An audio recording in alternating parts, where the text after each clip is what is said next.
Hello, welcome to Improve Your English with me, Nick Gold. And what I'm going to discuss today is the subject of British pubs. Now, if you look on YouTube, there are hundreds, thousands of videos about British pubs, looking at all sorts of different aspects. But what I'm going to focus on is a number of issues, but I'm going to focus on the language that's used to discuss British pubs and the language that's used by people in British pubs, both the staff and the customers. So let me just move on. Here's a picture of the interior of many British pubs. I'll talk about the differences and similarities between different British pubs in a moment. But I think the first thing to say is that if you do visit the UK, and this is aimed at people who already live in the UK maybe and don't have much experience of going into pubs yet, and tourists and students or people who want to come to the UK to work or as visitors, it's for their benefit as well.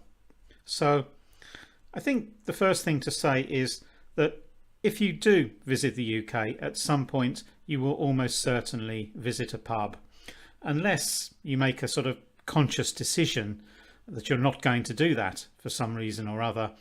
At some point you will probably end up in a pub, even if you don't have a conscious plan to do so. But many of you perhaps will have a conscious plan to do exactly that. You want to find out about British pubs, you want to drink in them, you want to eat in them, maybe you'll want to socialise in them. And pubs are very important in Britain. They're a very important part of British culture, so it's worth looking at them. Perhaps in more detail than I'm going to here. This is going to be fairly brief, I think. The first thing to say, well, actually it's the second thing to say, is that British pubs are unique.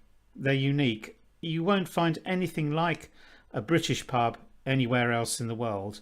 Now, I'm not that widely travelled, but I've visited many bars and things calling themselves pubs in different European countries, and none that I've ever been in, are anything really like a British pub. Might be some similarities here and there.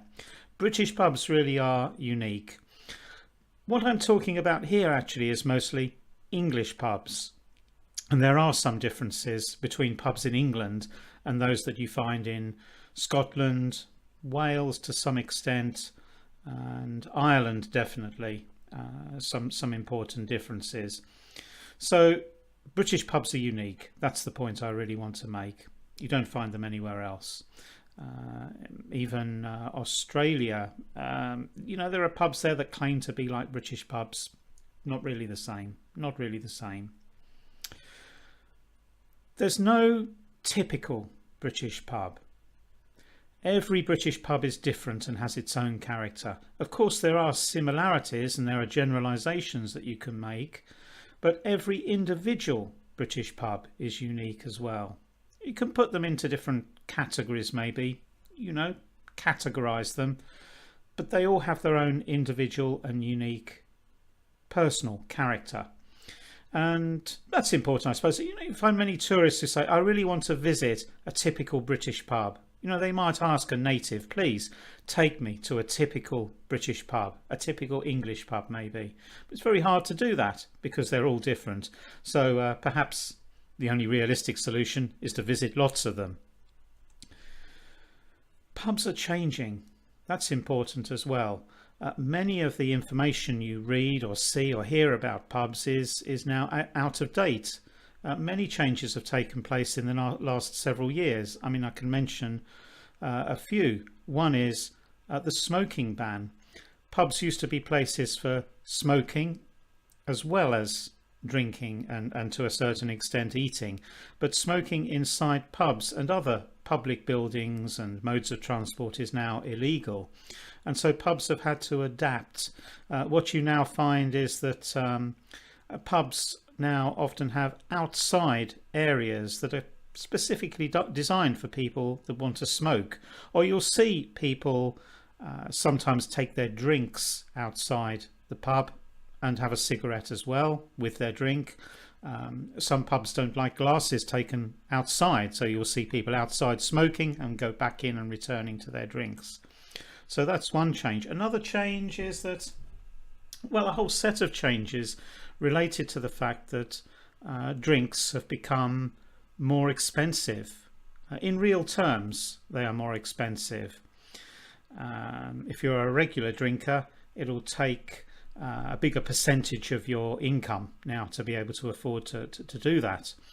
One of the effects that that's had, I really believe, is that the behavior around the buying of rounds which is where one person in a group will buy a drink for everyone else in their group as well as themselves when it's their turn. When all those drinks are finished, when the time is ready, then when everyone is ready, then it moves on to another person to buy drinks for the whole group. That doesn't happen so much now, because if you're in a large group of 10, 11 or 12 people, around a drink for every one of those people is going to be a lot of money. And it has changed things. I don't mean to say that people never buy rounds now, but less so because of the expense involved. And another change is that there's a lot more available to people now in terms of home entertainment. Television on all day and all night,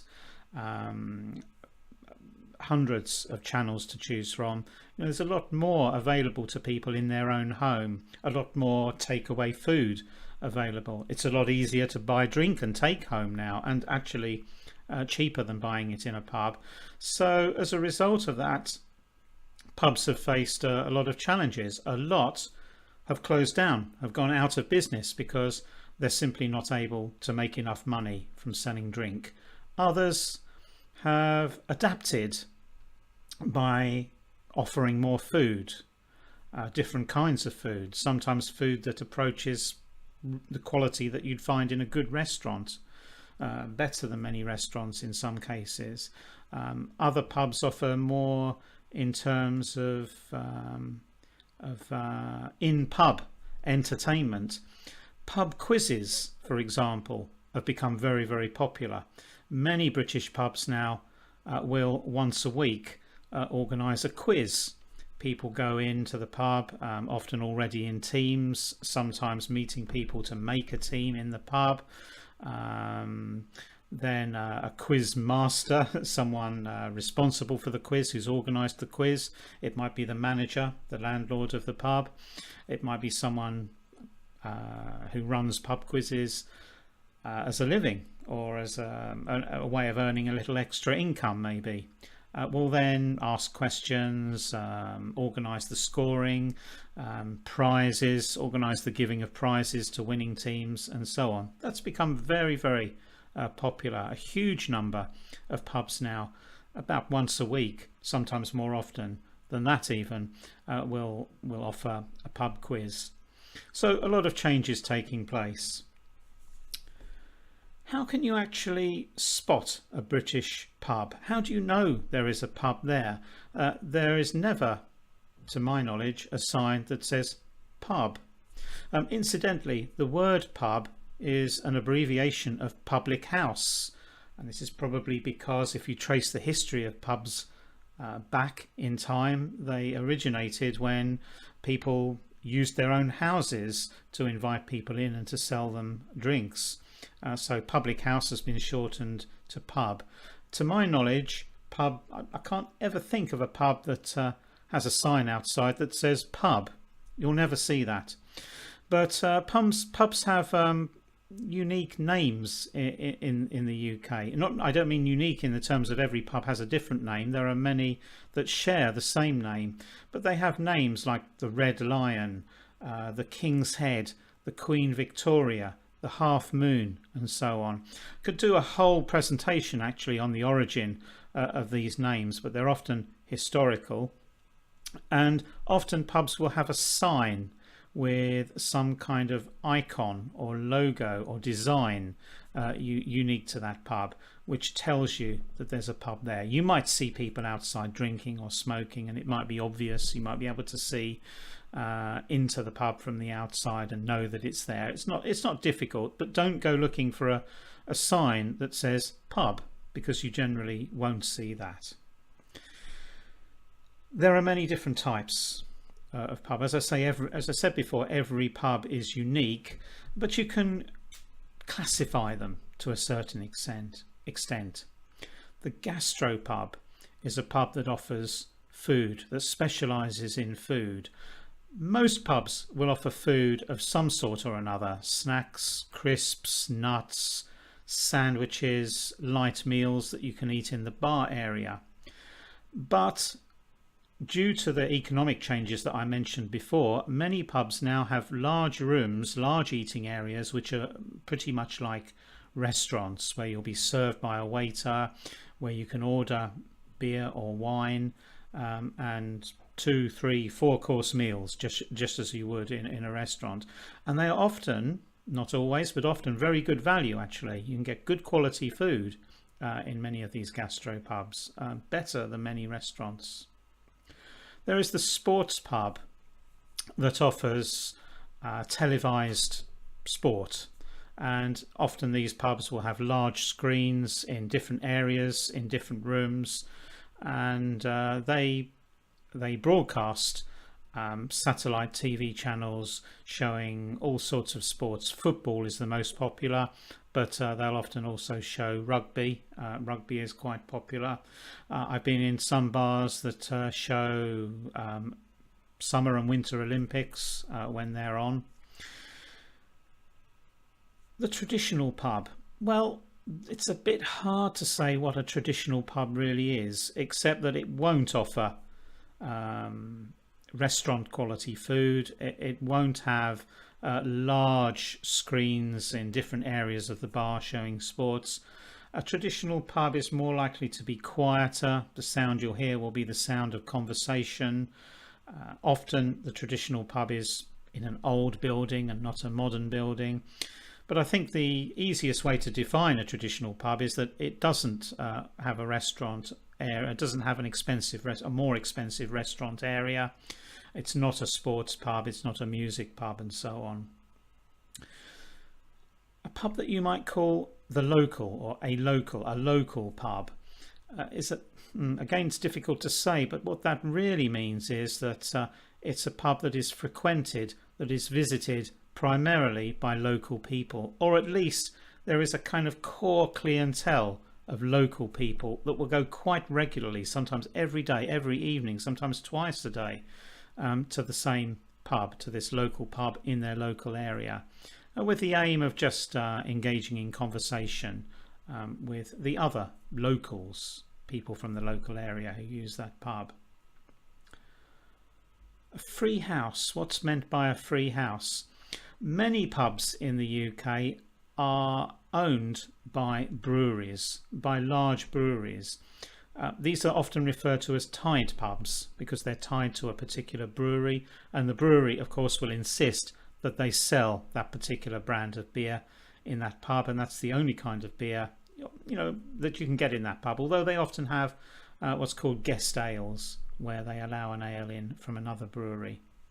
But a free house is a pub that's not tied to any particular brewery, and free houses are often favoured by beer connoisseurs, people who really like drinking particular types of beer, because there'll be a wider range of choice of beer in a free house than in a tied pub.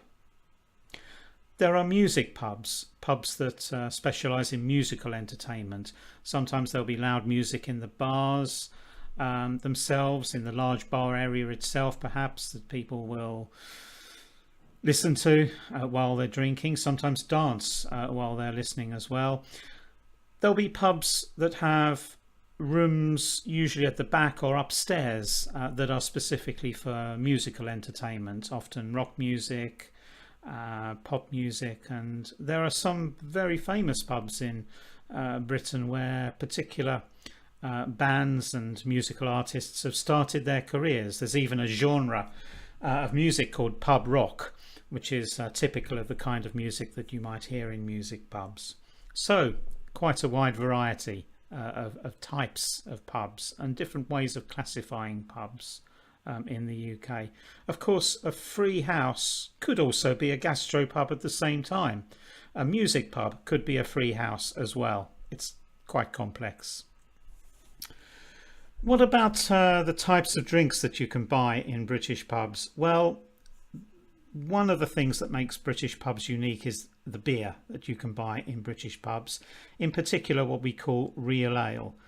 Again, I could do a whole presentation about real ale and the types of beer that you can buy in British pubs, but what differentiates real ale from other kinds of beer or from lager is, and I'm not an expert on the technical details, but real ale has live yeast as an ingredient in it. Other types of beer have gone through a process which stops the fermentation process before the beer is put into a barrel or into a bottle. But with real ale, the yeast is allowed to remain alive and the fermentation process continues, usually in a barrel.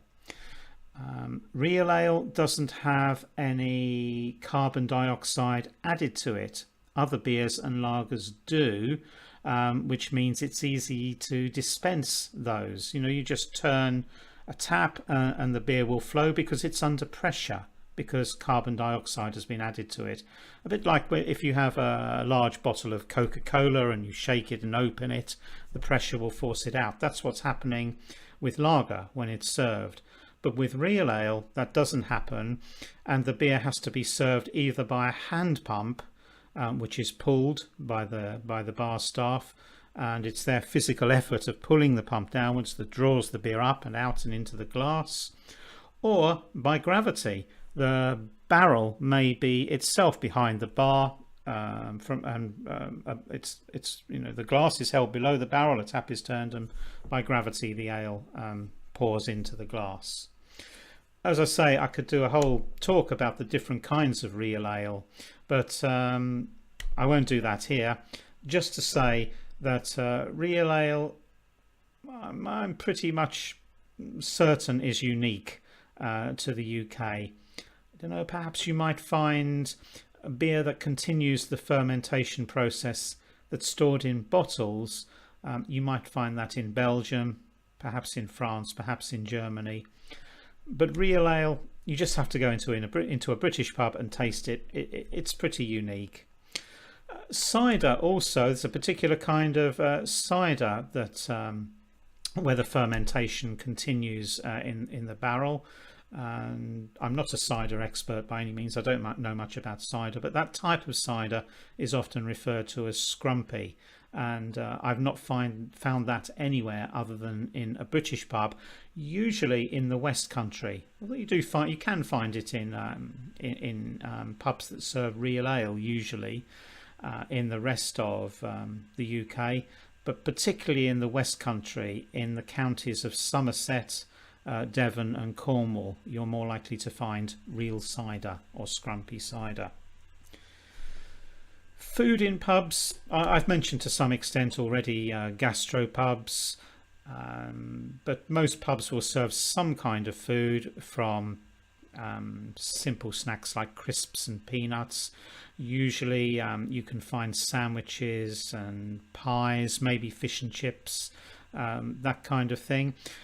There are quite strict hours in many pubs about the serving of food. You don't find this in mainland Europe, but it's quite common to go into a British pub, not a gastropub, but a British pub, and ask for a sandwich at 4 in the afternoon, and you might be told, well, the kitchen's closed now.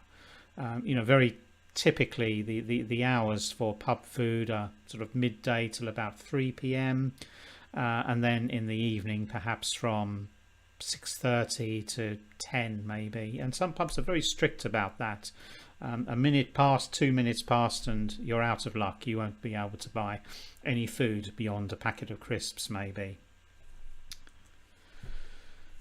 Ordering drinks and rounds, I've said a little bit about that already, but it's still quite common actually, despite the price rises in beer, which is partly due to heavy taxation on alcoholic drink, but often people will take turns in buying drinks for a group in a pub, and people have good memories.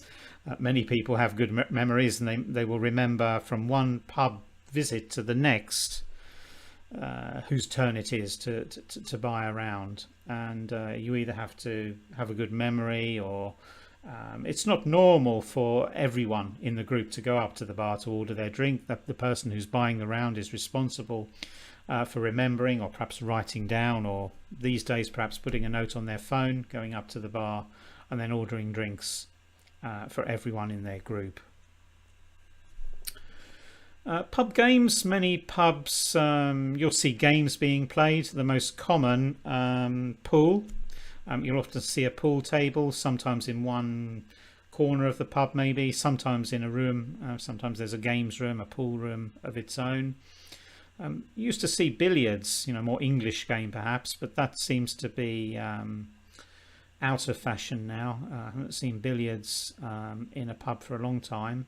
Still see it in some places. Darts, darts is played widely in pubs, not so much as it used to perhaps, but you still see it. And dominoes, it's quite common to see groups of usually men, sometimes women, but usually men, sat around a table drinking beer, playing dominoes. Pub hours. Well, pub hours used to be quite strict, and you'll still see this mentioned in some articles on the internet and in some videos on the internet, but it's much more relaxed now.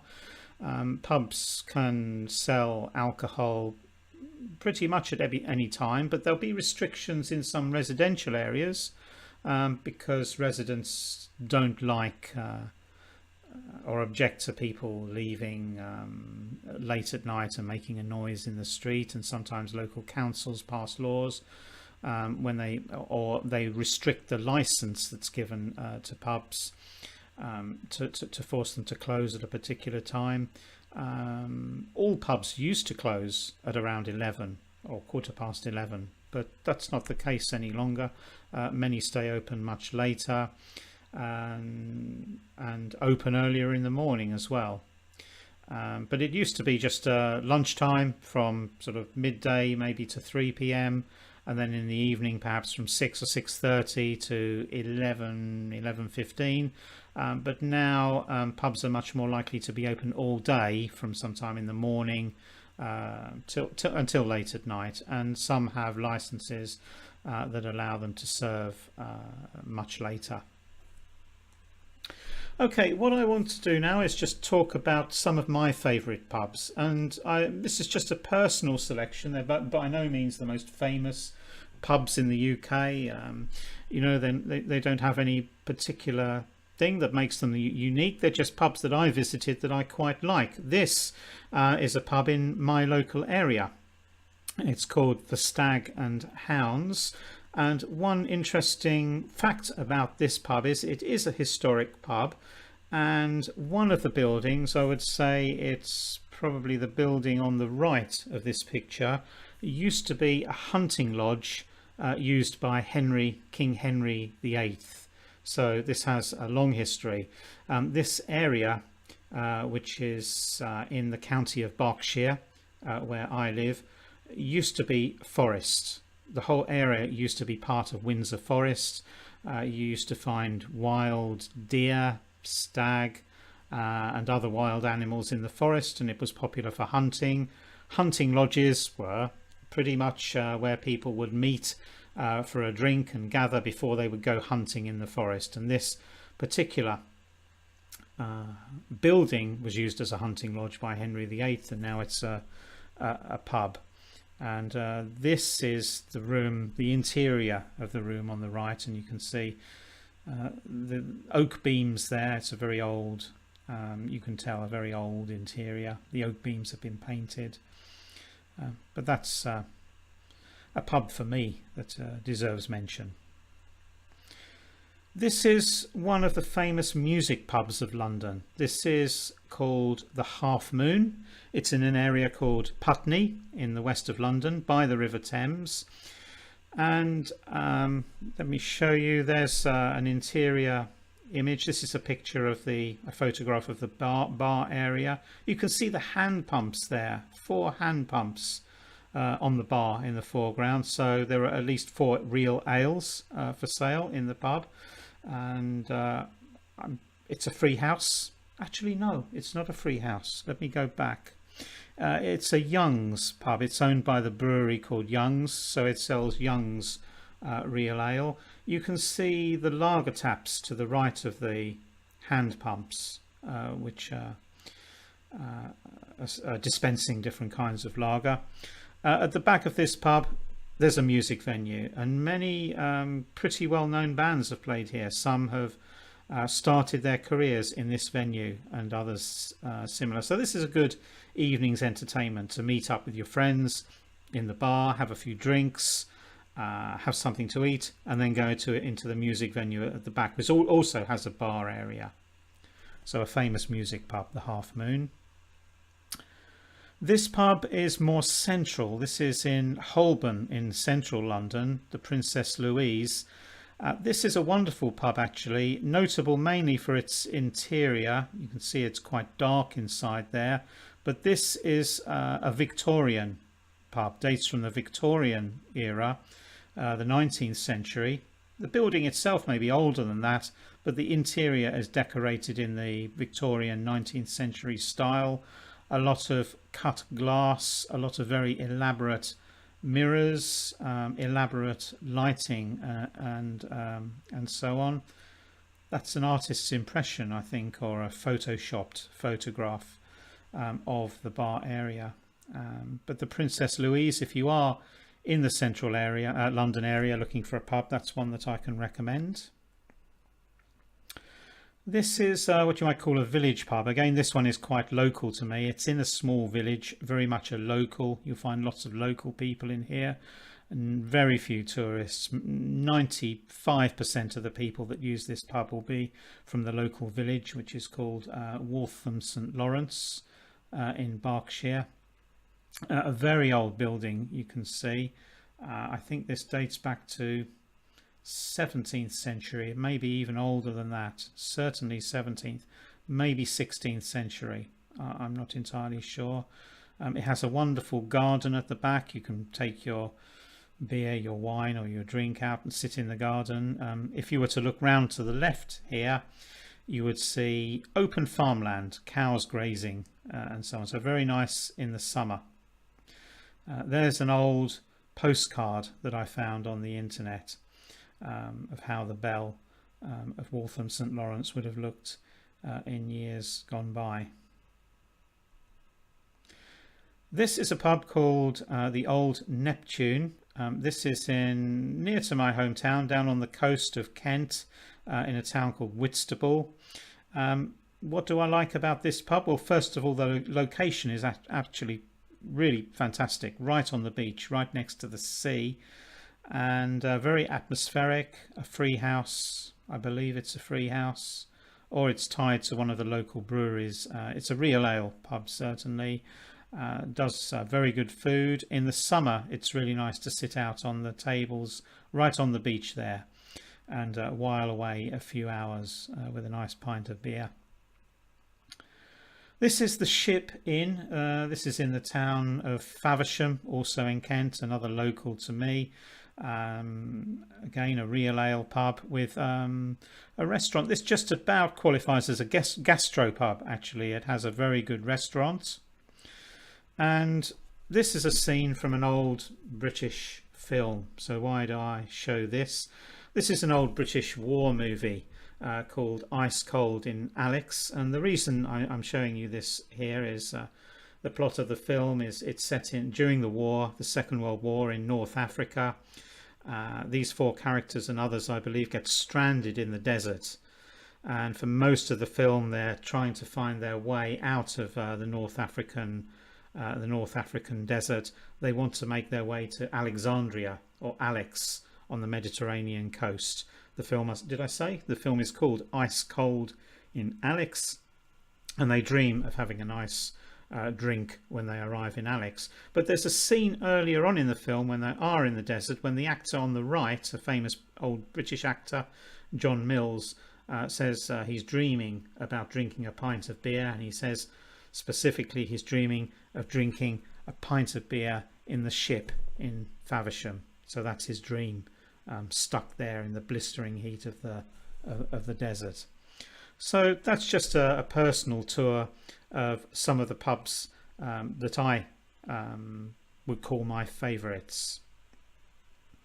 Well, I hope you've enjoyed this presentation. I may well return to the subject of British pubs some point in the future, because there's still an awful lot more to say. But for now, I hope you have learned some new words and some new phrases, and I hope you'll get into some British pubs soon and put into practice what you've learned. Thank you for listening.